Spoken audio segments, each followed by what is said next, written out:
Di arapar, grabe Litson Paxio mga paro. Pagkalami mga paro. Okay kay goods kay mga paro. Oh, first bite mga paro. Kalami.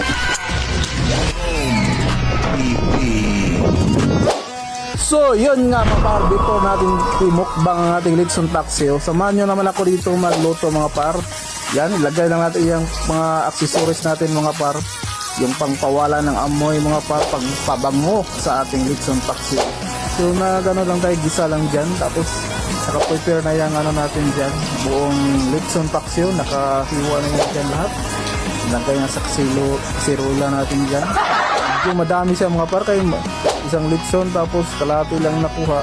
So nilagyan natin ng ano mga par, yung pinya para mas malasa siya. Tapos ilagyan natin ng anong tawag nito, Mang Tomas, para masarsa talaga. Tapos nilagyan natin ng pangpasarap, magic, para lalong mag-magic yung sarap. Tapos yan, halo-haluin lang natin. Tapos lutuin lang natin ng ano, kalahating oras. Ayos na yan mga par. Antay na lang tayo mamaya. So, yan na nga mga par. Nahalo ko lang. So after 30 minutes mga par, so ayan na. Yan oh, kumukulo na. Tinikman na natin mga par. So ang lasa, Litson Paxio, sarap mga par. Litson Paxio talaga. So yan mga par. Isa na natin mga first bite. Sarap na ano. Masarap. Lagyan ng pinya. Lagyan ng Tomas. Grabe. Sarasa masyado mga par.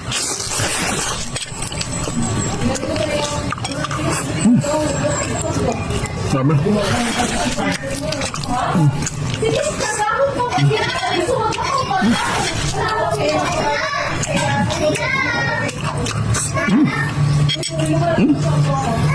Putok, batok.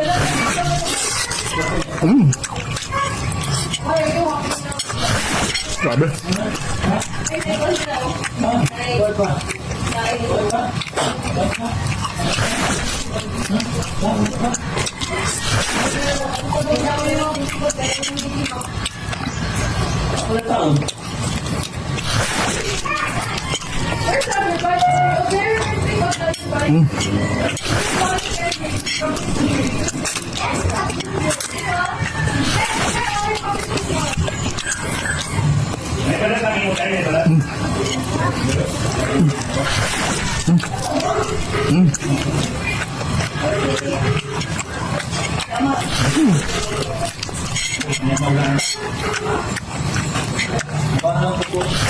Hello, other girls.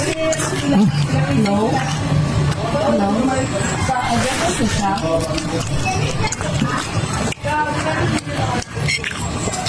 Ay, sir, ano mo eh? Number sa other girls sila. Wala, mong wala kong orin.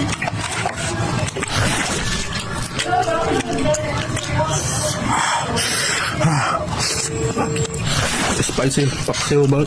Spicy Litson Paxio. Napaka-spicy mga par. Oo. Sinaw, oh. 5 black hardware sa person. TV.